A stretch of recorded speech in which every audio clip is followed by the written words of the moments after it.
Hello students, you all are very welcome on this channel. तो कैसे हैं आप लोग? बढ़िया है, मस्त है, खुश है। चलिए हम लोग जो जैक बोर्ड का मॉडल क्वेश्चन बना रहे थे क्लास 11 के फिजिक्स का, उसी को और आगे कंटिन्यू करेंगे। इससे पहले आपको दो पार्ट मिल चुका होगा जिसमें हम लोग क्वेश्चन नंबर 20 तक कंप्लीटली डिस्कस किए थे पूरा डिटेल तरीका से। आज जो है हम लोग क्वेश्चन नंबर 21 से आगे प्रोसीड करेंगे। ये हमारा तीसरा और आखिरी पार्ट होगा, ठीक है। तो सवाल जैसे कि आपको स्क्रीन पर दिख रहा होगा, क्वेश्चन नंबर 21। सवाल क्या बोल रहा है मैं आपके लिए पढ़ देता हूं। सवाल बोल रहा है क्या, the gravitational potential energy will be maximum. आपका ग्रेविटेशनल पोटेंशियल एनर्जी मैक्सिमम कहां पर होगा? पहला ऑप्शन है सरफेस ऑफ अर्थ, दूसरा ऑप्शन है सेंटर ऑफ अर्थ, तीसरा ऑप्शन है इंफिनिटी और चौथा ऑप्शन है कहीं भी, एनीवेयर। ठीक, चलिए समझते हैं पहला फॉर्मूला क्या होता है।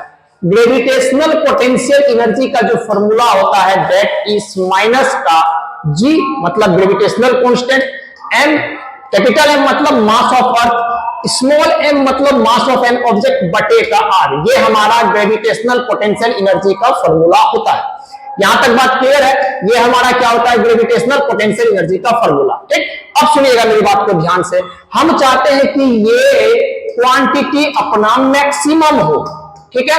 अगर ये क्वांटिटी मैक्सिमम हो, इसका मतलब ये मेरा पूरा का पूरा क्वांटिटी मैक्सिमम होना चाहिए। इसका मतलब जी को तो हम चेंज नहीं कर सकते, क्या है? क्योंकि जी तो ग्रेविटेशनल कांस्टेंट है। एम को हम चेंज नहीं कर सकते, एम मास ऑफ अर्थ, और एम स्मॉल एम को हम चेंज नहीं कर सकते क्योंकि स्मॉल एम हमारा मास ऑफ ऑब्जेक्ट है। तो हम चेंज किसको कर सकते हैं? हमारा आर को, डिस्टेंस को हम चेंज कर सकते हैं। ठीक, हम चाहते हैं ये मैक्स टू मैक्स हो, इसका मतलब इसको मैक्सिमम होना पड़ेगा। आप बोलोगे सर ये तो मैक्सिमम होगा तो ये ओवरऑल क्वांटिटी तो मिनिमम हो जाएगा। बिल्कुल, क्यों? ताकि आगे माइनस साइन लगा और आपको बहुत अच्छा से पता है कि -3 में -2 बड़ा होता है ना। बढ़िया, तो बस यही कॉन्सेप्ट का हम यहाँ पर इस्तेमाल करेंगे और हम बोलेंगे कि आर को हमको मैक्सिमम करना पड़ेगा। और आर को हम मैक्सिमम कितना कर सकते हैं? तो आपको पता है कि आर को हम मैक्सिमम इनफाइनाइट कर सकते हैं। क्लियर है बात? तो हम जैसे ही आर को इनफाइनाइट पर अप्रोच कराएंगे तो ये पूरा क्वांटिटी ओवरऑल 0 हो जाएगा और हमारा ग्रेविटेशनल पोटेंशियल एनर्जी क्या हो जाएगा? मैक्सिमम पर अप्रोच कर जाएगा। That comes out to be what? 0। यहां तक बात क्लियर है? तो आप चाह रहे थे कि ग्रेविटेशनल पोटेंशियल एनर्जी मैक्सिमम हो, इसका मतलब आप आर को क्या करोगे? इनफाइनाइट। क्यों कर रहे हैं आर को इनफाइनाइट? ये बात क्लियर हुआ क्यों? कि आगे माइनस साइन है सर, इस वजह से। ठीक है, इसका मतलब हमारा जो आंसर हो जाएगा that will be option number D. Sorry option number D नहीं, हमारा जो आंसर हो जाएगा that will be option number C. कौन सा? इंफिनिटी। यहां तक बात समझ में आया? कोई दिक्कत नहीं। हमारा आंसर जो हो जाएगा that will be option number C and that is infinity. यहां तक सारा बात क्रिस्टल क्लियर है। ग्रेविटेशनल पोटेंशियल एनर्जी का ये फॉर्मूला होता है, आपको सारा बात बहुत डिटेल में बताया गया है। बस हम चाहते हैं ये मैक्सिमम हो, इसका मतलब नेगेटिव में क्वांटिटी है, इसका मतलब आर को भी मैक्सिमम करना पड़ेगा। आर को मैक्सिमम करना पड़ेगा, कितना मैक्सिमम करेंगे? आर को इंफिनिटी कर सकते हैं, बहुत ज्यादा ये नहीं कर सकते। जैसे ही आर को इंफिनिटी करोगे तो आपका ग्रेविटेशनल पोटेंशियल एनर्जी मैक्सिमम हो जाएगा। तो हमारा आंसर आ जाएगा इंफिनिटी। और कितना होगा मैक्सिमम हो के अगर ये पूछा जाएगा तो हम बोलेंगे मैक्सिमम होगा सर 0। That's it. क्लियर है ये बात? कोई दिक्कत नहीं है। तो आप इसको नोट कीजिए, फिर हम लोग अगले सवाल की ओर प्रोसीड करते हैं। चलिए, हम उम्मीद करते हैं आप नोट डाउन कर लिए होंगे। चलिए अगले सवाल की ओर आते हैं। क्वेश्चन नंबर हमारा जो है क्वेश्चन नंबर 22। देखिएगा ध्यान से। क्वेश्चन नंबर 22 ये है बाबू, देखना। ये है आपका क्वेश्चन नंबर 22। क्वेश्चन नंबर क्या बोल रहा है? सुनिएगा बात को ध्यान से। हाँ, सवाल बोल रहा है कि the time period of earth satellite in circular orbit is independent हो। मतलब जो कोई आपका सैटेलाइट है जो अर्थ के ऑर्बिट में रोटेट करता है तो उसका टाइम पीरियड क्या मास ऑफ सैटेलाइट से इंडिपेंडेंट होता है? क्या रेडियस से इंडिपेंडेंट होता है? क्या बोथ भी मास रेडियस और नाइदर भी मास रेडियस? तो आराम से हम लोग सवाल को डील करते हैं, समझिएगा ध्यान से हम क्या बोलना चाह रहे हैं। अगर हम आपसे एक छोटा सा पूरा हम एक्सप्लेनेशन देते हैं सवाल का, सुनिएगा। हम बोल रहे हैं कि ये हमारे पास अर्थ हो गया, ठीक है, और अर्थ का रेडियस मान लेते हैं कैपिटल आर और इसका मास मान लेते हैं कैपिटल एम। बढ़िया, ठीक है। और हम बोल रहे हैं यहां से क्या कि यहां से स्मॉल आर डिस्टेंस पर यहां पर एक सैटेलाइट है जो अर्थ का चक्कर लगा रहा है। लेट से कोई ना कोई वेलोसिटी है इसके पास भी, ठीक, बढ़िया। अब हमको एक छोटा सा बात आप बताओ कि हर मोमेंट में जब ये सैटेलाइट का मास मान लिया हम स्मॉल m, लेट्स से, ठीक है, सैटेलाइट हर मोमेंट में ये चक्कर जब लगा रहा है तो उसका हर मोमेंट में वेलोसिटी का डायरेक्शन क्या हो रहा है, चेंज हो रहा है। तो आपको पता है कि सर्कुलर मोशन में जब वेलोसिटी का डायरेक्शन चेंज होता है तो उसके वजह से कोई ना कोई एक एक्सीलरेशन आता है, और वो एक्सीलरेशन कौन सा होता है, सेंट्रीपिटल एक्सीलरेशन, आपको डिटेल में पढ़ाया गया है। और वो सेंट्रीपिटल एक्सीलरेशन क्या काम क्या होता है, उसका काम होता है डायरेक्शन को चेंज करवाना। ये बात क्लियर है, किधर की तरफ होता है, हमेशा सेंटर की तरफ होता है, और फॉर्मूला क्या होता है, mv²r, ठीक। अच्छा, अगर सेंट्रीपिटल एक्सीलरेशन है तो पक्का है कि कोई ना कोई फोर्स जरूर होगा जो सेंट्रीपिटल एक्सीलरेशन को प्रोवाइड कराने में मदद कर रहा होगा। तो मेरा बच्चा समझ गया कि सर दो मास है और कुछ सेपरेशन पे रखा हुआ, तो इस दोनों के बीच में एक ही फोर्स लग सकता है, और वो कौन सा फोर्स होगा, ग्रेविटेशनल फोर्स। तो कहानी खत्म। ग्रेविटेशनल फोर्स कितना होगा sir, G capital M mass of earth small m mass of satellite बटे का दोनों के बीच का डिस्टेंस का square must be equal to mass into centripetal acceleration that is v² by distance. यहां तक बात समझ में आ गया। चलिए, स्मॉल m से स्मॉल m गया, एक r से एक r चला गया, तो v का फॉर्मूला कितना आ गया, अंडर रूट में g कैपिटल M बटे का स्मॉल r, ये हमारा वेलोसिटी आ गया। अगर कल के दिन मान लीजिए आपसे सवाल पूछा जाता कि बताओ वेलोसिटी ऑफ सैटेलाइट कितना होगा जब ये ऑर्बिट कर रहा है, तो हम फॉर्मूला बोल देंगे अंडर रूट में gm/r, ठीक। लेकिन अपने से वेलोसिटी नहीं पूछा गया, अपने से क्या पूछा गया, टाइम पीरियड। तो टाइम पीरियड क्या होता है देखना, time period is equal to distance. कितना डिस्टेंस कवर किया है sir, circumference of the circle that is 2πr बटे का टाइम पीरियड क्या होता है, डिस्टेंस बटे का स्पीड। स्पीड का वैल्यू यहां से पुट करो, अंडर रूट में gm बटे का कैपिटल R। थोड़ा सा अगर हम इसको सॉल्व करेंगे तो 2π अंडर रूट में gm, ठीक है। अच्छा, एक r तो पहले से था यहाँ, ये रूट अंडर r को ऊपर लेकर चले गए तो ये नीचे था, ऊपर चला जाएगा तो r⁻1 इंटू r⁻1/2, ये क्या हो जाएगा, r⁻3/2। क्लियर, बेसिक मैथ किए हैं, r⁻3/2। आप बताओ 2π अंडर रूट में g/m, ये तो पूरा का पूरा चीज क्या है, कांस्टेंट। सर कांस्टेंट क्यों है, 2 कांस्टेंट है, पाई कांस्टेंट है, ग्रेविटेशनल कांस्टेंट, और m क्या है, मास ऑफ अर्थ, ये कांस्टेंट है। इसका मतलब टाइम पीरियड जो आया वो क्या आया, डायरेक्टली प्रोपोर्शनल टू r⁻3/2, ये रिलेशन अपने को आया। तो आप हमको एक बात बताओ कि टाइम पीरियड किस पर डिपेंड कर रहा है, तो आप बोलोगे सर रेडियस ऑफ ऑर्बिट पे डिपेंड कर रहा है। किस पर डिपेंड कर रहा है, रेडियस ऑफ ऑर्बिट पे डिपेंड कर रहा है। किस पर डिपेंड नहीं कर रहा है सर, मास ऑफ सैटेलाइट पे डिपेंड नहीं कर रहा है, कि कहीं भी फॉर्मूला में मास ऑफ सैटेलाइट नहीं है। अब मेरा बच्चा आराम से आंसर टिक करेगा। बताओ, पूछा गया time period of earth satellite in circular orbit is independent of, किस पे डिपेंड नहीं करता, तो पहला ऑप्शन ही हमारा आंसर हो जाएगा, कौन सा, मास ऑफ सैटेलाइट। क्यों सर, रेडियस ऑफ ऑर्बिट पे तो डिपेंड करता है। देखो किस तरह से डिपेंड करता है, ये भी रिलेशन लिखवा दिए, क्या होता है, r⁻3/2 के पावर पर डिपेंड करता है। ये बात याद रखिएगा, ये बात याद रखिएगा। क्लियर है, तो हमारा option number A that is mass of satellite हमारा आंसर हो जाएगा। क्लियर है बात, जितना इससे जुड़ा हुआ थ्योरी था सारा का सारा बात हम आपको बता दिए। आप इसको नोट कीजिए, फिर हम लोग अगले सवाल की ओर प्रोसीड करते हैं।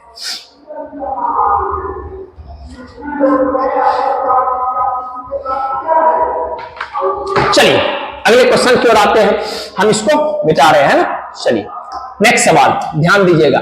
सवाल क्वेश्चन है क्वेश्चन नंबर 23। क्वेश्चन नंबर 23 बोल रहा है क्या, इसको थोड़ा मैं बड़ा कर देता हूं, है क्वेश्चन नंबर 23 आपसे बोला जा रहा है, देखना, the elastic energy stored per unit volume in stretched wire is कितना, तो स्ट्रेस के फॉर्म में, यंग मॉडुलस के फॉर्म में 4 ऑप्शन लिखा हुआ, लिखाते हैं, समझिएगा। इलास्टिक एनर्जी, थोड़ा सा मैं इसको, इलास्टिक एनर्जी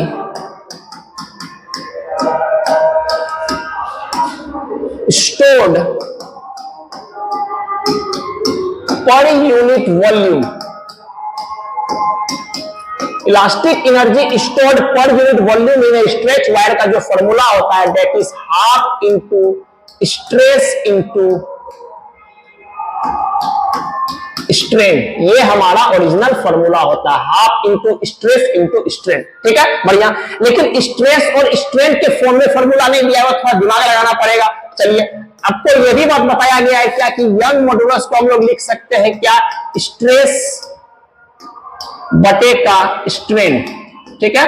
अच्छा, क्या हम यहां से ऐसा बोल सकते हैं कि स्ट्रेन बराबर क्या, स्ट्रेस बटे का यंग मॉडुलस लिख सकते हैं। बढ़िया, इस चीज को उठा करके हम यहां पर जाके स्ट्रेन की जगह पुट कर रहे हैं। देखना, स्ट्रेन को क्या लिख सकते हैं, स्ट्रेस बटे का यंग मॉडुलस उठा करके हम यहां पर पुट कर रहे हैं, तो अपना आंसर क्या आएगा, देखना, हाफ इंटू स्ट्रेस तो पहले से था, तो लिखो स्ट्रेस इंटू स्ट्रेन। स्ट्रेन को क्या लिख सकते हैं, स्ट्रेस बटे का यंग मॉडुलस। तो मेरा बच्चा समझ गया कि सर स्ट्रेस इंटू स्ट्रेस क्या हो जाएगा, स्ट्रेस का स्क्वायर, तो आपका फाइनल आंसर आ जाएगा हाफ इंटू स्ट्रेस का स्क्वायर बटे का यंग मॉडुलस। ये हमारा आंसर हो जाएगा।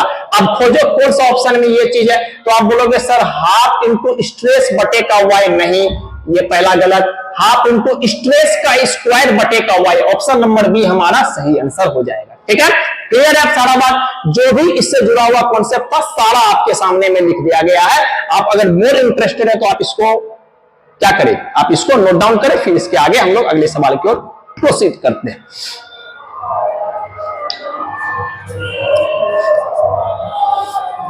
चलिए, हम उम्मीद करते हैं कि आप नोट डाउन कर लिए होंगे। अगले सवाल पर आते हैं।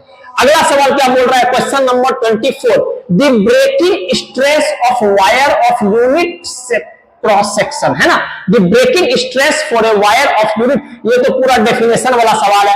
क्या बोलते हैं, the breaking stress for a wire of unit cross section को हम लोग बोलते हैं, या आपको क्लास में नोट्स में लिखा जाता है क्या, टेंसिल स्ट्रेंथ या टेंसाइल स्ट्रेंथ, इसको प्रोनाउंसिएट किया जाता है।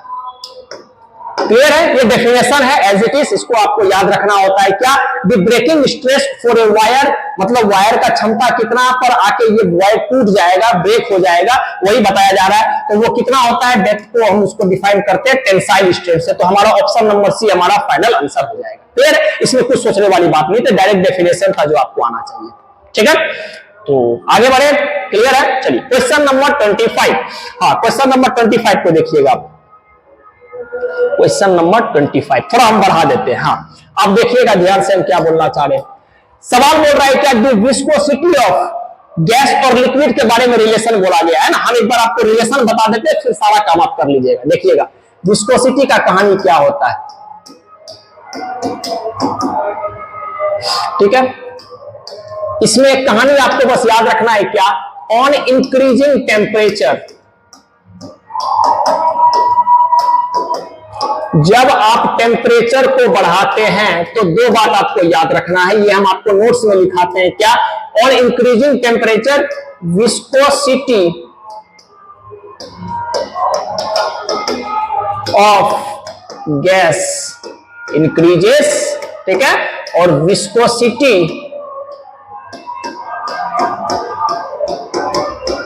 ऑफ लिक्विड, ठीक है। टेम्परेचर के साथ क्या रिलेशन होता है हम आपको लिखा दिए क्या, कि जैसे ही आप टेम्परेचर को बढ़ाते हैं तो गैस का विस्कोसिटी बढ़ जाता है लेकिन लिक्विड का विस्कोसिटी घट जाता है। ये सारा रीजन के साथ आपको नोट्स में क्लास में डिटेल में बताया जाता है ना। अभी फिलहाल हमको सवाल बनाने के लिए इतना इंफॉर्मेशन का काफी था। अब इसके बेसिस पर आप आंसर टिक मारिए।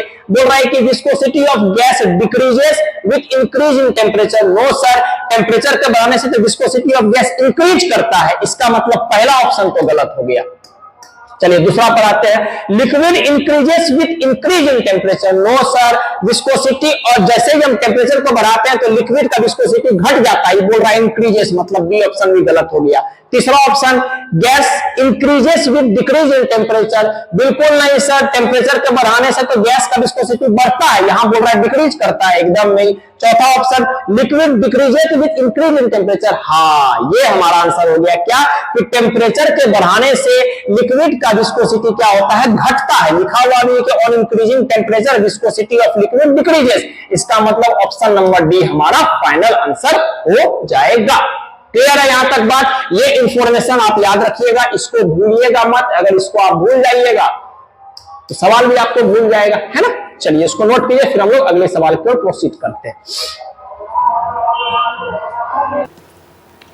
चलिए अगला सवाल जो है हमारे पास समझते हैं। क्वेश्चन नंबर हमारा कौन सा है, क्वेश्चन नंबर 26। सुनिएगा क्या बोला जा रहा है। सवाल बोल रहा है क्या, water can rise up to a height h in a capillary tube. ठीक, if the tube is cut half it size, अगर हम ट्यूब को आधा कट कर दिए तो आपको बताना है कि क्या वाटर ओवरफ्लो हो जाएगा या नहीं होगा, या वाटर राइज करेगा या नन ऑफ दिस। ठीक, सारा का सारा कॉन्सेप्ट हम लोग इस सवाल से जुड़ा हुआ है, एक बार समझते हैं। देखिएगा, ये मान लीजिए हमारे पास एक कैपिलरी ट्यूब है ना, और इसमें कुछ पानी है। ठीक है, तो हम आपको एक बात बता रहे हैं कि ये बात आपको पढ़ाया गया है क्या, height up to which water rises, उसका फॉर्मूला होता है, देखिएगा, H बराबर 2 रॉ बटे का 2 सिग्मा रॉ GR। ये आपका फॉर्मूला होता है कि कैपिलरी ट्यूब में कितना पानी राइज करता है। ठीक है, बढ़िया। अगर हम इसमें छोटा मोटा बात आपको बताएं, ये जो रॉ होता है, सिग्मा होता है, इसको हम बोलते हैं सरफेस टेंशन, सरफेस टेंशन। ठीक है, बढ़िया। ये जो रॉ होता है, this is density of water, density of water है ना, वाटर H2O मैं लिख देता हूं। ठीक, R जो होता है ये हमारा रेडियस ऑफ ट्यूब होता है।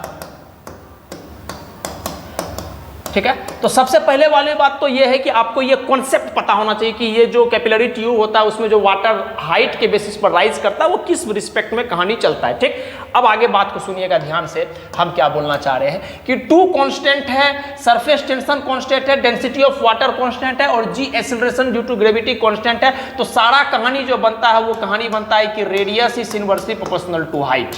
ठीक है, देख रहे हैं, ये पूरा का पूरा टर्म जो आपका कांस्टेंट है, तो रेडियस और हाइट के बीच में जो रिलेशन आता है वो इनवर्सली प्रोपोर्शनल का होता है। इसका मतलब अगर हम हाइट को घटाएंगे तो मेरा बच्चा बोलेगा कि सर रेडियस बढ़ जाएगा। बात समझ में आ गया? अरे बाबू, अगर हम हाइट को घटा रहे तो स्वाभाविक सी बात है कि 1 समथिंग में समथिंग को घटा रहे हैं तो ये पूरा नंबर क्या होता है, बढ़ जाता है। इसका मतलब रेडियस बढ़ जाएगा। और यहां पर सवाल में अगर देखो कि कट किया गया है, अगर कट किया गया है इसका मतलब क्या हुआ, हाइट डिक्रीज कर रहा है। अरे भाई, कट कर दिया गया है इसका मतलब हाइट डिक्रीज कर रहा है, और अगर हाइट डिक्रीज कर रहा है इसका मतलब क्या होगा, रेडियस बढ़ जाएगा। ठीक, इसके वजह से क्या हो जाएगा, कांस्टेंट फ्लो मेंटेन हो जाता है, constant flow will maintain.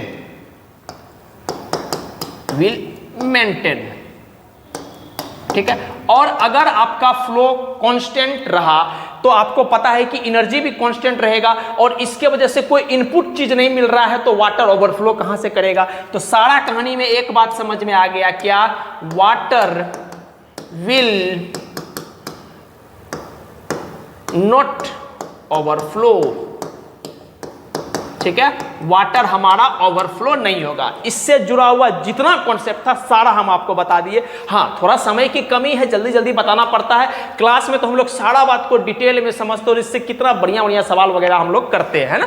Clear है बात? तो हम उम्मीद करते हैं आपको बात समझ में आ गया। तो आपका आंसर क्या हो जाएगा बाबू, ओवरफ्लो बिल्कुल नहीं, answer will be option number B, not overflow. Crystal clear है सारा बात, कोई दिक्कत नहीं है। तो आप इसको नोट कीजिए, फिर हम लोग अगले सवाल की ओर प्रोसीड करते हैं।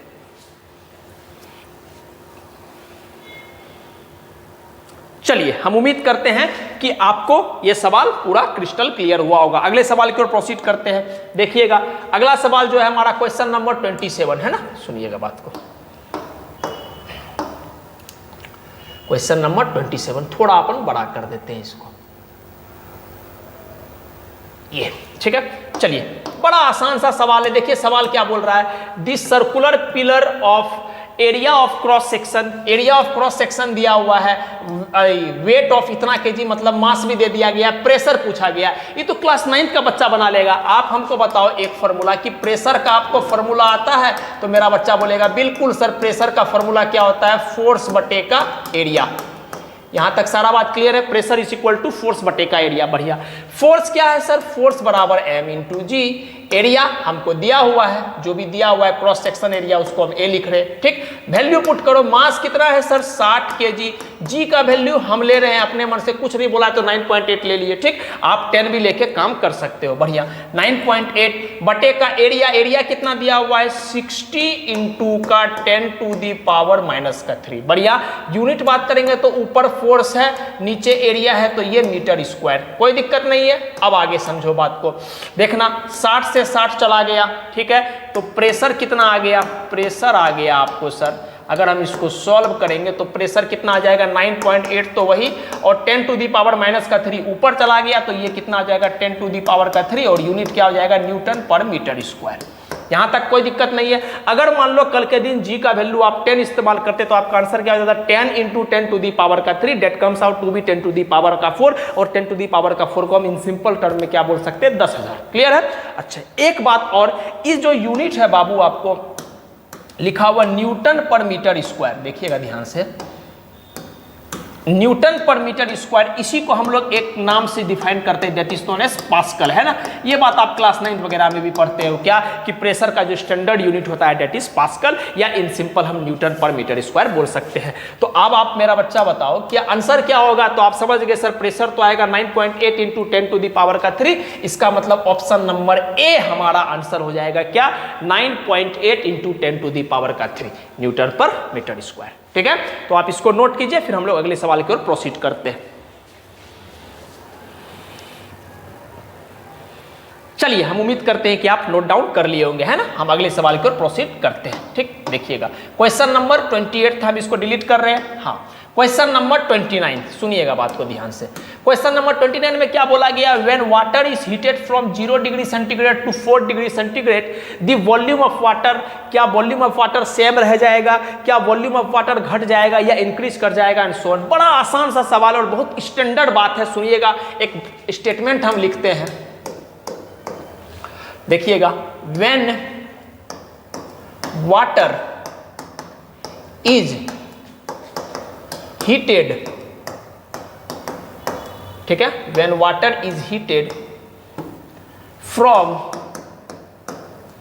0 degree centigrade to 4 degree centigrade, its volume decreases and then increases। ये स्टेटमेंट आपके नोट्स में लिखाया जाता है। ठीक है, जब भी वाटर को आप 0 से 4 डिग्री में हीट करते हैं, 0 से बढ़ाते हैं टेम्परेचर 4 डिग्री तक में हीट, स्वाभाविक सी बात है, हीट कर रहे हैं मतलब टेम्परेचर दे रहे हैं। टेम्परेचर बढ़ाते हैं तो पहले उसका वॉल्यूम घटता है 4 डिग्री पहुंचते पहुंचते, उसके बाद क्या हो जाता है, बढ़ जाता है। तो आपसे बस इतना पूछा गया है कि हम 0 से 4 डिग्री करते तो वाटर का वॉल्यूम क्या होगा। तो सर स्वाभाविक सी बात है कि पहले वॉल्यूम क्या होता है, घटता है, डिक्रीज करता है। इसका मतलब हमसे बस इतना सा बात पूछा गया है कि क्या होगा, तो हम आंसर दे देंगे ऑप्शन नंबर बी, डिक्रीज करता है। लेकिन आपको ये पूरा बात याद रखना है, कल के दिन ये पूरा स्टेटमेंट आपके पास आ सकता है। आपको बस इतना बात ध्यान में रखना है क्या, कि जब भी हम वाटर को 0 डिग्री सेंटीग्रेड से 4 डिग्री सेंटीग्रेड में हीट करते हैं तो पहले उसका वॉल्यूम डिक्रीज करता है, उसके बाद इंक्रीज करता है। यहां पर बस पूछा गया है क्या होता है, तो फाइनली हम बोल दिए डिक्रीज करता है। ठीक, लेकिन आपको याद रखना है कि पहले डिक्रीज करता है एंड आफ्टर दैट इंक्रीज करता है। यहां तक सारा बात समझ में आया, कोई दिक्कत नहीं है। चलिए आगे बढ़ते हैं, आप इसको नोट कीजिए, फिर हम आगे बढ़ते हैं।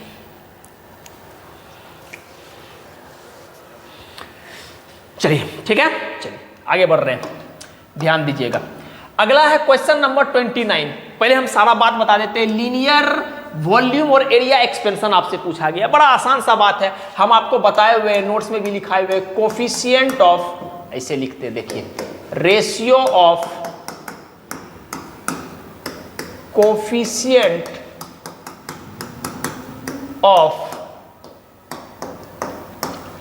Linear comma area comma volume expansion is 1:2:3। ठीक है, 1:2:3। ये स्टेटमेंट वो है जो हम अपने नोट्स में लिखाते हैं। क्या हम बोल रहे हैं, ratio of coefficient of linear expansion to the area expansion to the volume expansion कितना होगा, 1:2:3। बढ़िया, अब सवाल पे आते हैं। सवाल क्या बोल रहा है कि लीनियर फिर वॉल्यूम बोल दिया, तो बताओ लीनियर के लिए तो हम लोग 1 लिख रहे हैं, तो लीनियर के लिए तो 1 आ गया। बढ़िया, आगे बढ़ते हैं। हम यहां पर लिखे हैं बीच में एरिया को, लेकिन सवाल में देखिएगा ध्यान से, ये सब स्टेटमेंट आप फ्लो में कर दोगे और आपका आंसर गलत हो जाएगा। सवाल में बीच में वॉल्यूम लिखा हुआ है, तो वॉल्यूम के लिए तो 3 लिखा हुआ है, इसका मतलब यहां पर 2 ना आके 3 आएगा, बढ़िया। और लास्ट में एरिया लिखा हुआ है, तो मेरा तो बीच में एरिया लिखा हुआ है, तो बीच में एरिया को कौन रिप्रेजेंट कर रहा है? 2 वाला रेशियो। तो हमारा फाइनल आंसर क्या हो जाएगा? 1:3:2। आई थिंक ऑप्शन नंबर ए हमारा वेट कर रहा है। क्लियर है? तो ऑप्शन नंबर ए हमारा आंसर हो जाएगा 1:3:2। देखिए सवाल वाला बस कुछ नहीं किया, जो बात आपको हम पढ़ाते हैं सिखाते हैं बस उसको उल्टा पुल्टा कर दिया। ठीक है, ये वॉल्यूम को यहां कर दिया, एरिया को यहां कर दिया, तो हम भी कुछ नहीं करेंगे, 3 को यहां कर देंगे, 2 को यहां कर देंगे, अपना आंसर वेट कर रहा है ऑप्शन नंबर ए। ठीक है, क्लियर है? चलिए इसको नोट कीजिए, फिर अगला बात पे आते हैं। चलिए समझ में आ गया, कोई दिक्कत नहीं। अगला क्वेश्चन नंबर 30 देखिएगा, थोड़ा सा ध्यान से मैं इसको जूम कर रहा हूं। क्वेश्चन नंबर 30 आपसे बोला जा रहा है, देखिए दी जीरोथ लॉ ऑफ, ये तो बड़ा बेसिक सा सवाल है। The zeroth law of thermodynamics lead to the concept of, मेरा जो पढ़ा हुआ बच्चा है वो आराम से बताएगा क्या कि sir zeroth law of thermodynamics तो टेम्परेचर के बारे में बताता है, टेम्परेचर के बारे में बताता है। कोई दिक्कत नहीं है, जिसको नहीं पता था अब पता चल गया। किसके बारे में वो बताता है? टेम्परेचर के बारे में। इसका मतलब ऑप्शन नंबर डी हमारा आंसर है। खेल खत्म, इसमें तो कुछ था ही नहीं, आसान सा सवाल था। ठीक है, कोई दिक्कत नहीं। अगला सवाल पर आए, चलिए इसको हम थोड़ा छोटा कर देते हैं। हाँ,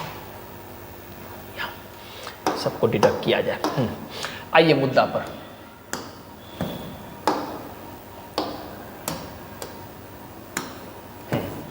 अब क्या बोल रहा है? Which of the following option is describe by Mayer's formula. Mayer's formula है ना, हम इससे जुड़ा हुआ सारा बात बता देते, फिर आप आंसर टिक मार लियो। ठीक, सुनिएगा बात को ध्यान से। Myers formula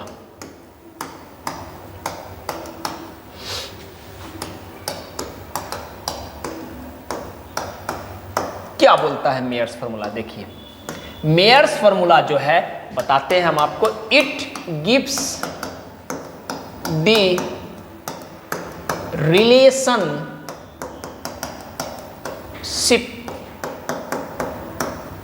between molar specific heat, ठीक है, एट कांस्टेंट वॉल्यूम, जिसको हम लोग C स्मॉल v से रिप्रेजेंट करते हैं, एंड एट कांस्टेंट प्रेशर,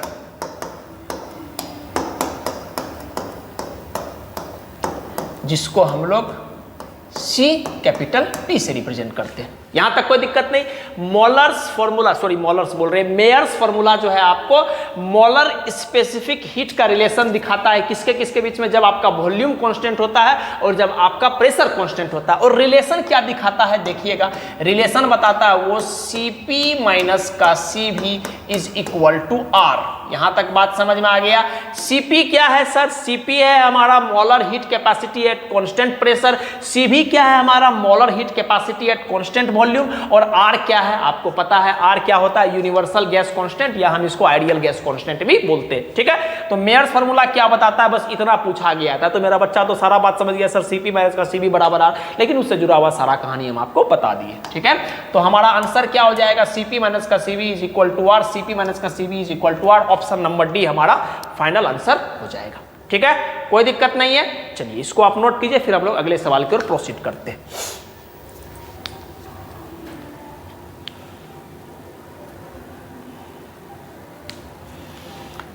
चलिए आगे बढ़े। चलिए क्वेश्चन नंबर 32 है ना, हाँ इसको मैं रब करता हूं, आता हूं इस पर। क्वेश्चन नंबर 32, पूरा ऑप्शन तो कट गया है, कोई बात नहीं, हम सारा कहानी बना देते हैं। सुनिएगा क्वेश्चन नंबर 32 क्या बोल रहा है? First law of thermodynamics is given by, first law of thermodynamics is given by. ठीक है, सुनिएगा, पहले लिखते हैं सारा बात। फर्स्ट लॉ ऑफ थर्मोडायनेमिक्स, ये तो मोटा मोटी हमको लगता है सब बच्चा का ये बात रटा हुआ होगा। फर्स्ट लॉ ऑफ थर्मोडायनेमिक्स क्या होता है? खुद से पूछो क्या होता है, और जिसको आता है वो बोलेगा sir energy can neither be created not be destroyed but it can be transfer from one form of energy to another form. हम लिखना चाहेंगे तो लिख सकते हैं क्या? Energy can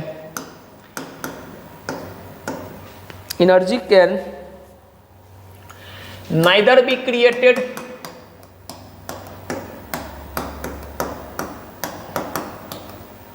not be destroyed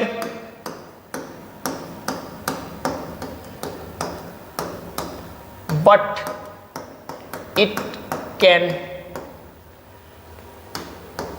transferred from one form to another, है ना, शॉर्ट में थोड़ा सा मैं लिख दिया, वन फॉर्म टू अनदर, ठीक है। ये तो हमारा स्टेटमेंट के बेसिस पर फर्स्ट लॉ था। अगर हम फॉर्मूला के बेसिस पर फर्स्ट लॉ को देखेंगे तो हम लिखते हैं सर डी यू मतलब change in internal energy is equal to D Q मतलब नेट हीट ट्रांसफर माइनस का वर्क डन। क्लियर है बात? और आगे अच्छा से लिखना चाहेंगे तो डी यू बराबर डी क्यू माइनस का वर्क डन को हम लोग लिख सकते हैं पी डी वी, ठीक है। थोड़ा सा अगर हम सॉल्व करेंगे तो यहां से क्या लिख सकते हैं, डी क्यू बराबर डी यू, इसको इधर लेकर आएंगे प्लस का पी डी वी। यहां तक बात समझ में आ गया? हम सारा बात लिख देते हैं, देखिएगा ध्यान से। ये क्या होता है, change in internal energy, change in internal energy, energy, ठीक है। ये क्या होता है, net heat transfer, net heat transfer, है ना। और W का कहानी तो आप जानते हैं क्या होता है, वर्क डन, ठीक है, नेट वर्क डन। तो कहानी क्या बना, डी क्यू बराबर डी यू प्लस का पी डी वी, ठीक है। अब ऑप्शन को चेक करते हैं कहां पर आ रहा है फर्स्ट लॉ का ये कहानी, डी क्यू बराबर डी यू प्लस का P d V. I think option number A ही हमारा आंसर हो गया। Option number A d Q बराबर डी यू प्लस का पी डी वी हमारा पहला आंसर आ गया। क्लियर है? कहानी यहां से चला था और यहां से चलते हुए कंक्लूजन में हम लोग यहां पर पहुंचे थे। क्लियर है? तो ये सारा कहानी था फर्स्ट लॉ से जुड़ा हुआ। देखिए अभी जीरोथ लॉ पर भी सवाल आया। जीरोथ लॉ क्या, टेम्परेचर को रेफर करता है जीरोथ लॉ का क्वेश्चन, और फर्स्ट लॉ क्या है, एनर्जी। ये एनर्जी का कहानी है, ठीक है। आप इसको नोट कीजिए, फिर हम लोग आगे बढ़ते हैं।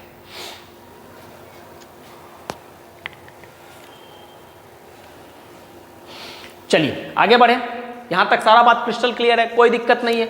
चलिए अगला क्वेश्चन नंबर 33 देखते हैं। अगला सवाल क्वेश्चन नंबर 33।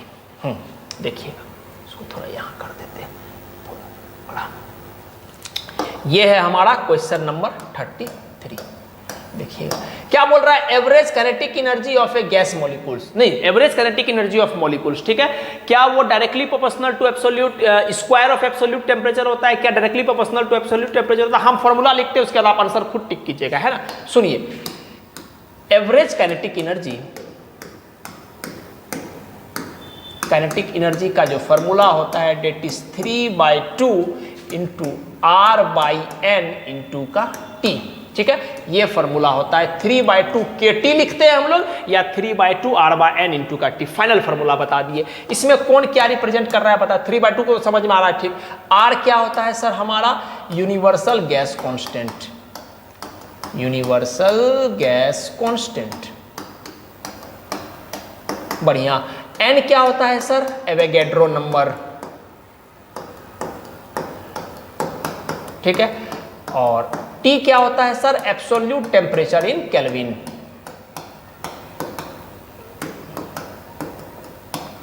अब सवाल पे आते हैं, ठीक है। सवाल में क्या बोल रहा है कि बताओ एवरेज काइनेटिक एनर्जी किसके प्रोपोर्शनल है। तो 3 कांस्टेंट, 2 कांस्टेंट, गैस कांस्टेंट तो कांस्टेंट है, टेम्परेचर भी कांस्टेंट, इसका मतलब ये सारा का सारा टर्म, सॉरी टेम्परेचर बोल रहे, एवोगैड्रो नंबर भी कांस्टेंट, इसका मतलब ये सारा का सारा टर्म क्या है, कांस्टेंट। अगर सारा का सारा टर्म कांस्टेंट है, इसका मतलब एवरेज काइनेटिक एनर्जी जो है वो डायरेक्टली प्रोपोर्शनल टू आ रहा है एब्सोल्यूट टेम्परेचर के। अब पकड़ो ऑप्शन को, ठीक है, पकड़ते हैं option.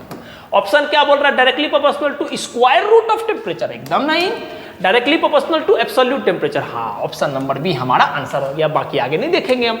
Directly proportional to absolute temperature, ठीक है। ये टेम्परेचर जो होता है आपको बाबू, ये केल्विन में होता है, केल्विन में, ठीक है। सारा बात आपको इस सवाल से जुड़ा हुआ हम बता दिए, है ना। इसको नोट कीजिए, फिर आगे हम लोग बढ़ते हैं।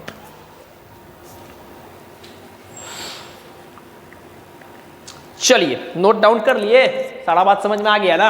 हाँ, चलिए क्वेश्चन नंबर 34 आते हैं मुद्दा पर। क्वेश्चन नंबर 34 ये तो बड़ा फेवरेट सा सवाल होगा आपका। क्वेश्चन नंबर 34 क्या बोल रहे हैं? A gas behave on an ideal gas. On नहीं होना चाहिए, एन होना चाहिए, है ना, थोड़ा बहुत स्पेलिंग एरर है।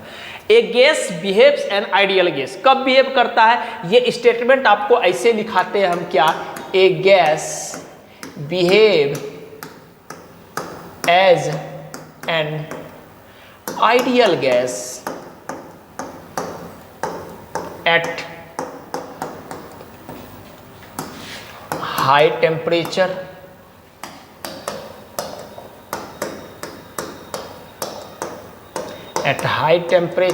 and low pressure।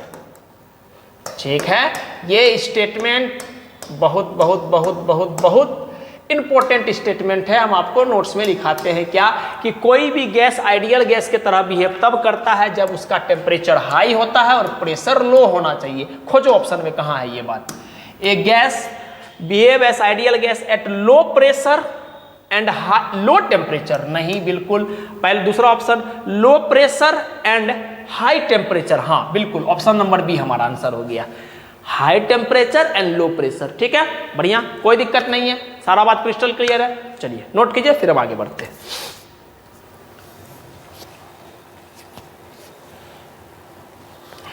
चलिए आगे बढ़े, क्वेश्चन नंबर 35 पर आए, सारा बात क्लियर है। चलिए इसको रब कर रहे हैं हम, है ना, नोट कर लीजिएगा आप, स्क्रीनशॉट जो लेना है आप ले लीजिएगा, है ना। चलिए मुद्दा पर आते हैं। क्वेश्चन नंबर हमारा कौन सा है अगला? 35। ठीक, बताइए विच of the following represent simple harmonic oscillation. पहले सुनो कंडीशन क्या होता है। Condition for simple harmonic oscillation बोल लो, जो भी बोलना आपको, क्या होता है? फोर्स बोल लो या हम इन सिंपल बोलेंगे तो हमको क्या करना है? Acceleration is inversely proportional to position आना चाहिए। ठीक है, बस इतना सा काम है, acceleration is inversely proportional to position आना चाहिए, इससे काम हो जाएगा। ठीक है, एक जो आंसर है वही हम आपके लिए ट्राई कर रहे हैं, बाकी सारा option as it is try कीजिएगा आप, है ना। ऑप्शन नंबर डी को हम पकड़ के आपके पास ट्राई कर रहे हैं। देखिएगा हमारा एक एसएचएम का इक्वेशन क्या दिया हुआ है सर? y बराबर दिया हुआ है साइन ओमेगा टी माइनस का कॉस ओमेगा टी, ये दिया हुआ है। बढ़िया, हमको एक्सीलरेशन आना है तो पोजीशन से हमको 2 बार डिफरेंशिएट करेंगे तब हमको एक्सीलरेशन पर आएंगे। तो पहले एक बार डिफरेंशिएट करेंगे तो वो क्या देता है? वेलोसिटी, है ना। काइनेमेटिक्स भी साथ साथ में आपका रिवीजन करा रहे हैं। वेलोसिटी देता है, वो क्या होता है सर? dy/dt। ठीक है, इसका डिफरेंशिएशन करेंगे तो क्या हो जाएगा sir? Omega cos omega T. हम उम्मीद करते हैं कि डिफरेंशिएशन आपको आता होगा। ये क्या हो जाएगा? Minus minus plus omega sine omega T. ठीक है, हमको 2 बार डिफरेंशिएशन करना है, क्यों? कि हमको एक्सीलरेशन के साथ रिलेशन देखना है। अगला देखो, एक्सीलरेशन क्या हो जाएगा सर?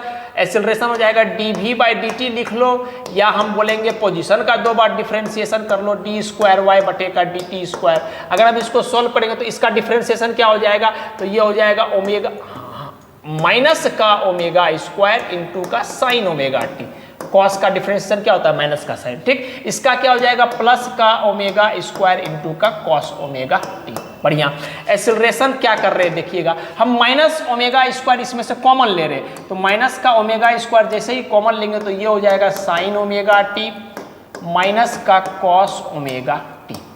बढ़िया, अब आगे की कहानी सुनो। क्या आपको ये चीज कहीं दिखा? तो मेरा बच्चा बोलेगा बिल्कुल सर, डिट्टो ये चीज यहां पर लिखा हुआ है। देखो डिट्टो ये चीज यहां लिखा हुआ है, कोई दिक्कत? अरे देखो साइन ओमेगा टी माइनस का, मतलब इसको हम रिप्लेस कर सकते हैं किससे? इसको हम रिप्लेस कर सकते हैं y से, कोई दिक्कत नहीं है। तो यहां से क्या कहानी आपको ऐसा बनता हुआ दिख रहा है क्या कि acceleration is directly proportional to minus का y? क्या ये कहानी बनता हुआ आपको दिख रहा है यहां से? तो मेरा बच्चा बोलेगा बिल्कुल सर, सारा बात क्रिस्टल क्लियर हो रहा है। ठीक है, इसका मतलब ऑप्शन डी ही हमारा आंसर है, कोई दिक्कत नहीं। ऑप्शन डी हमारा साइन ओमेगा टी माइनस का कॉस ओमेगा टी आंसर है। ठीक है, ऑप्शन ए को भी आप चेक कर लीजिएगा, वापस से 2 बार डिफरेंशिएट कीजिएगा और देखिएगा क्या ये रिलेशन आ रहा है कि नहीं आ रहा। हम कर चुके हैं, हम आपको बता रहे नहीं आ रहा है, आप करिएगा ट्राई। ठीक है, ऑप्शन बी और ऑप्शन सी को भी यही बात कीजिएगा, 2 बार आप डिफरेंशिएट कीजिएगा और आप देखिएगा कि ये कंडीशन फुलफिल हो रहा है कि नहीं हो रहा। जनरली नहीं होगा, है ना, काहे कि अपना आंसर जो है ऑप्शन नंबर डी है। जो आंसर है वो आपके लिए हम करके दिखा दिए। जो बच्चा ऐसे सब बढ़िया से पढ़ा है उसको सारा बात क्रिस्टल क्लियर होगा। ठीक है, आप इसको नोट कीजिए, फिर हम लोग अगले सवाल की ओर प्रोसीड करते हैं।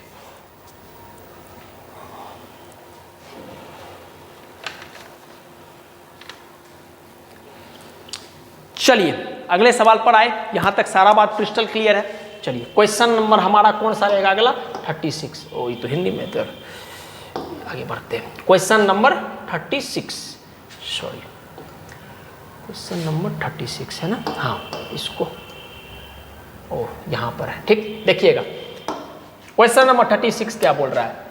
क्वेश्चन नंबर 36 बोल रहा है a child swinging on a wing in sitting position stands up, ठीक है, ठीक है। बच्ची थी, विंग में घूम रही थी और खड़ा हो गई, तो बताओ उसका टाइम पीरियड क्या होगा। ये सवाल हम अपने क्लास में कराते हैं, नोट्स में कराते हैं, और आपको हम बताते हैं कि सर इस सिचुएशन में क्या होता है, टाइम पीरियड डिक्रीज कर जाता है, काहे कि बच्चा खड़ा हुआ तो लेंथ बढ़ गया, ठीक है। तो ऑप्शन नंबर बी हमारा आंसर है। बेसिक सा सवाल है, आसान सा सवाल है, मुंह पे ही बना रहता है सबका, क्या कि जैसे ही बच्चा बैठा हुआ था वो खड़ा होकर स्विंग में आया तो उसका टाइम पीरियड क्या हो जाता है, घट जाता है, ठीक है, जो कि ऑप्शन नंबर बी हमारा आंसर हो जाएगा, ठीक है। आसान सवाल था इसलिए हम ज़्यादा डिटेल में गए नहीं, ठीक है।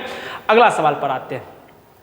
क्वेश्चन नंबर 37 है ना, इसको थोड़ा मैं छोटा कर लेता हूँ, इसको यहाँ दिख रहा होगा। चलिए हम उम्मीद करते हैं कि आपको यहाँ दिख रहा होगा, हाँ। चलिए इसको मैं रब कर देता हूँ, ये तो क्लियर हो गया, डिक्रीज हो जाएगा 36 का, ठीक है। 37 पर आते हैं। अब 37 में क्या सवाल बोला जा रहा है, देखिए। A long spring is stretch by 2 kilometre. एक स्प्रिंग था, स्प्रिंग को खींच दिया गया है, इलोंगेट कर दिया गया, स्ट्रेच कर दिया गया, कितना किया गया है, 2 किलोमीटर। तो आपको पता है जैसे ही स्प्रिंग में इलोंगेशन आया या कंप्रेशन आया तो उसके पास एक पोटेंशियल एनर्जी आता है जिसको हम बोलते हैं इलास्टिक पोटेंशियल एनर्जी। और कितना, क्या फार्मूला होता है, तो आप बोलेगा सर बड़ा आसान फार्मूला, हाफ के एक्स स्क्वायर। उसी पे सारा कहानी बन जाएगा, ठीक है, बढ़िया। आपको बोला है कि जब हम उसको 2 किलोमीटर स्ट्रेच कर रहे हैं तो उसका पोटेंशियल एनर्जी भी है, ठीक है। देखिए इसके बेसिस पर भी इक्वेशन बनाते हैं। इलास्टिक पोटेंशियल एनर्जी जो स्प्रिंग का होता है वो होता है half into K into x का स्क्वायर। एक्स यहां पर तो स्ट्रेच किया गया है, एक्सटेंशन है, कल के दिन कंप्रेशन भी रहेगा तब भी फॉर्मूला यही चलता है, हाफ के एक्स स्क्वायर, ठीक। पहला सिचुएशन में क्या बोल रहा है, पोटेंशियल एनर्जी उसका भी है जब उसको स्ट्रेच किया गया है 2 किलोमीटर से, मतलब हाफ इंटू के इंटू 2 का स्क्वायर। बढ़िया बात है, ठीक, बढ़िया। इसको इक्वेशन 1 मान लिए। अब अगला बोल रहा है कि अगर हम स्ट्रिंग को स्ट्रेच करेंगे 10 किलोमीटर तब पोटेंशियल एनर्जी बताओ। तो मान लेते हैं कि पोटेंशियल एनर्जी लेट अपने मन से हम मान लेते हैं क्या है, वी डैश। वी डैश का वैल्यू ही हमको निकालना है। और कितना स्ट्रेच किया गया है, 10, मतलब हाफ इंटू के इंटू 10 का स्क्वायर। कोई दिक्कत नहीं, ये हमारा इक्वेशन 2। हम एक काम बोल रहे हैं क्या कि इक्वेशन 1 और इक्वेशन 2 को डिवाइड करो, ठीक है, उससे हमको सारा बात पता चल जाएगा। वी डैश हमको निकालना है, सवाल समझ में आ गया, ठीक। चलो डिवाइड करते हैं, देखना। डिवाइड अगर हम करेंगे तो ये लिख सकते हैं v बटे का V dash is equal to half into K into 2 का स्क्वायर, 4 बटे का हाफ इंटू के इंटू 10 का स्क्वायर, 100। यहां तक कोई दिक्कत नहीं है। चलिए अब आगे बढ़ते हैं। हाफ के से हाफ के गया, 4 से 25 बार में गया, तो वी डैश का वैल्यू कितना आ गया, वी डैश बराबर कितना हो गया, 25 को v से मल्टीप्लाई किया तो आंसर विल बी 25 भी। ये हमारा फाइनल आंसर आ जाएगा, ठीक है। सारा कॉन्सेप्ट समझ में आ गया, आंसर कितना आ जाएगा, 25 भी। आंसर तो मेरे पास अगला स्लाइड में, अगला स्लाइड बढ़ते हैं। तो क्या देखिएगा एक बार ऑप्शन को, फिर हम ला देंगे आपको स्लाइड, है ना। सुनिएगा बात को ध्यान से। क्या ऑप्शन v बाय 25 है? No sir. क्या ऑप्शन v बाय 5 होगा? नो सर, 5 भी नहीं। अपना आंसर क्या आया, वी डैश का वैल्यू कितना आया, 25 भी। तो हमारा ऑप्शन नंबर डी हमारा आंसर हो जाएगा। सारा बात क्रिस्टल क्लियर है, देखिए आपके सामने बनाकर भी लिखा है, आंसर कितना है, 25 भी। और यहाँ हमारा ऑप्शन भी देखो 25 भी, हमारा ऑप्शन नंबर डी हमारा आंसर हो जाएगा, ठीक है। तो आप एक बार नोट कीजिए, फिर हम लोग सवाल को लेके आगे बढ़ते हैं।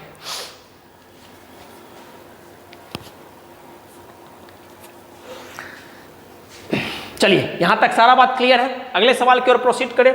चलिए अगला सवाल क्या बोल रहा है, तो बहुत बच्चा वाला सवाल है। देखिए सर अगला सवाल क्या बोल रहा है, सवाल बोल रहा है कि the phenomena of sound propagation in air. ये तो कुछ करना ही नहीं है, कैसा होता है प्रोसेस, एडियाबेटिक प्रोसेस। अरे ये तो बहुत आसान सवाल है सर, ये तो खुद से कर लोगे आप, ठीक है। साउंड प्रोपागेशन का जो फिनोमिना होता है वो क्या होता है, एडियाबेटिक प्रोसेस। इसका मतलब ऑप्शन नंबर बी हमारा आंसर हो जाएगा, option number B, adiabatic process. Clear है। अगले सवाल की ओर प्रोसीड करें। क्वेश्चन नंबर 39 देखिएगा क्या बोल रहा है, in the stretch string the frequency of first harmonic, second harmonic, third harmonic are in the ratio. ये सवाल तो हम आपको नोट्स में प्रूफ कराते हैं, ये तो थर्ड तक कुछ हम 4 तक कराते हैं। देखिए लिखा भी देते हैं, in stretched string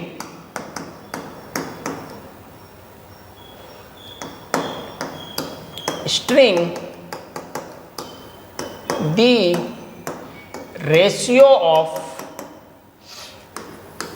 first harmonic comma second harmonic comma third harmonic, अरे बच्चा चलो चलो, थर्ड हार्मोनिक कोमा, ये तो थर्ड तक ही पूछा, हम 4 कर देते हैं ना, कल के दिन पूछ लिया तो आपको आना चाहिए, कोमा फोर्थ हार्मोनिक।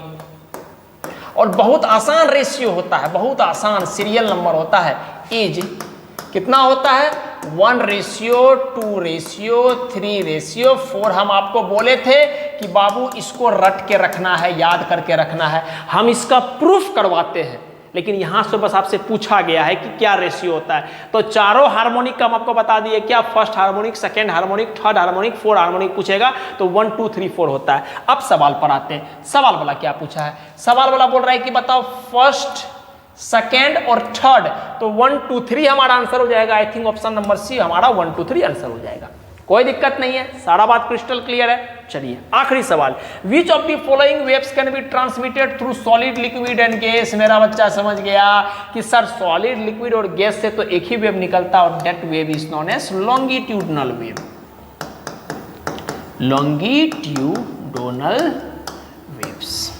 ये हमारा फाइनल आंसर हो गया, सारा बात क्रिस्टल क्लियर है, तो ऑप्शन नंबर डी हमारा आंसर हो जाएगा।